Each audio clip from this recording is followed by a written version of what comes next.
Akaswani Imphal Ningthoukhongjam Suni na pau pazari.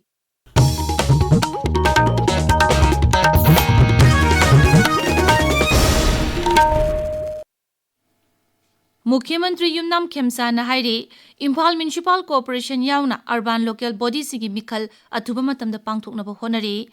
Manipur Vidhan Sabha da birodigi sadasya singna mahut bibagta pukhalakpa kat motion amagi paukhum piraduna Mukhyamantri na hai. Handak pangthokiba sarkar asigi anirak suba mantri mandolgi mifamda mikhal pangthoknabagi matangda khanakiba laikre mikhal asi pangthoknaba honabada election commission gi pauktak lobagi tangai phadabasu lai. ADC mikhal pangthoknabagi matangda hill area committee dagi recommendation tharaknabasu khangankre. Mukhyamantri Yumnam Khemsa na hairi Vigilance and Anti-Corruption Bibagta Haujik Faubada Senza Thumjaga Mari Leinaba case ani kunithoi lakre masigi manungda FIR kunmanga lokhatpaga loinana case sa manipuma toina loishinkre. Manipur Vidhan Sabha da ngasi birodi sadasya singna pukhalakiba gat motion singi paukum piduna Mukhyamantri na hai Vigilance and Anti-Corruption Bibag asi staff wat pa amadi rajya sigi haujik oiriba irang asina maram oiraga masigi thabak thauramda thinthaba khara lai adumakpu Sarkar na bibag asi ningthina mapangal kalanaba thabak paikhatle.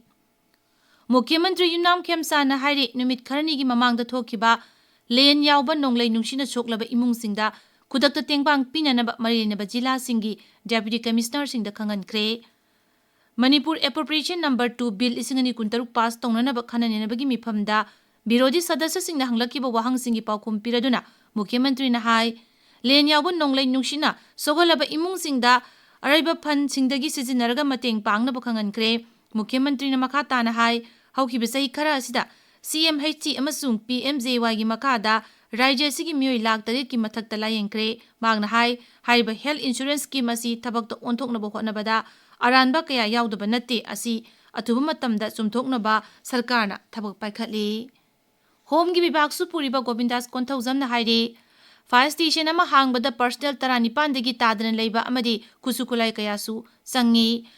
birodigi sadasya thoksom lokesor na pukhalakba kat motion amagi paukhum piraduna Sri Govindas na hai haujik phaubagi oina tongan jila singda fire substation manga linkhanaba thaurang tawri masigi mathakta atai jila kharadasu fire station thamnabagi ayaba pinaba haijakibasu laikre mangna hai fire station da leiriba personal sing asigi mathau asi mai kanba khakta nate makoina miyamgi mit nakong oinaba maheu langpok thoktanaba amade maheu langpok thorokpa matamda kari thaurang lokhatkani haibana jingba kaya amasu miyamda khanghali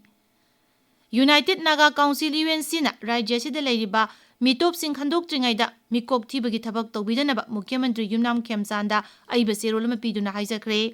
Council asigi president NG Lorona Mukhyamantri da ngarang pisinkhiba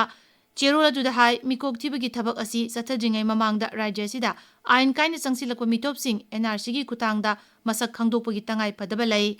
Rajya Sida Hosik Tokli Iranga Sina Maram Oiraga Mikok Tibagi Tabak Satabada Niyom Sumna Pangtopangam Loy Assam Rifles ki Kuga Battalion Sunduna Jurasanpur Jilagi Zawahar Nobodia Bidalaida Career Counseling Station Ama Session Ama Pangtokre Thoramasida class 8 gi 12 phawgi mahiroi humpurom na saruk yaki makoida tungi punsita kari karamba lamda thabak tawningbagi apamba lei habadu khangdoktuna lamaduna ningthina sangsinnabasu pautak piki Koila Mantri Ji Kisan Reddy na hairi leibak asina ahenba tawbangamba thabak kaya pangtoktuna maromdom lepchabangamba leibak ama oinaba pandamda Thamliba asi mangphaungnamna phonasi Nai Delhi da koilagi pothok hengatnaba puthoknabagi matangda awangba thaki stakeholder singi mifamda saruk yaraduna mantri na hai Bharana masigi damak energy security da hena mapangal kanhanbagi mideng thamba tangai fade reforms performs transform masung inform gi mantra sizinaduna leibak asida koilagi lamda sound ahongba porakpa tangai fade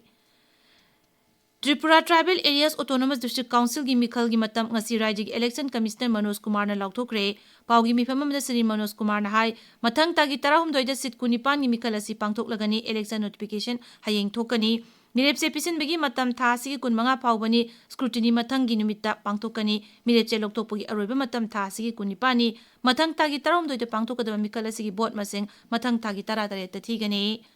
Kerala Vidhan Sabha Mikhal da Mirep Oinaba Congress Dol gi myo 25 gi list ama ngasi thokre ꯗꯣꯜꯒꯤ ꯕꯤꯔꯣꯙꯤ ꯂꯨꯆꯤꯡꯕ ꯚꯤ.ꯗꯤ. ꯁꯇꯤꯁꯟ ꯄꯔꯥꯒꯨꯔ ꯕꯤꯙꯥꯟ ꯁꯚꯥ ꯀꯦꯟꯗ꯭ꯔꯗ ꯃꯤꯔꯦꯞ ꯑꯣꯏꯔꯒꯅꯤ꯫ Kerala Congress ꯀꯃꯤꯇꯤꯒꯤ chief ꯁꯅꯤ ꯖꯣꯁꯦꯐꯅ ꯄꯦꯔꯥꯕꯨꯜ ꯕꯤꯙꯥꯟ ꯁꯚꯥ ꯀꯦꯟꯗ꯭ꯔꯗ ꯃꯤꯔꯦꯞ ꯑꯣꯏꯔꯒꯅꯤ꯫ ꯄꯥꯎ ꯂꯣꯏꯖꯔꯦ꯫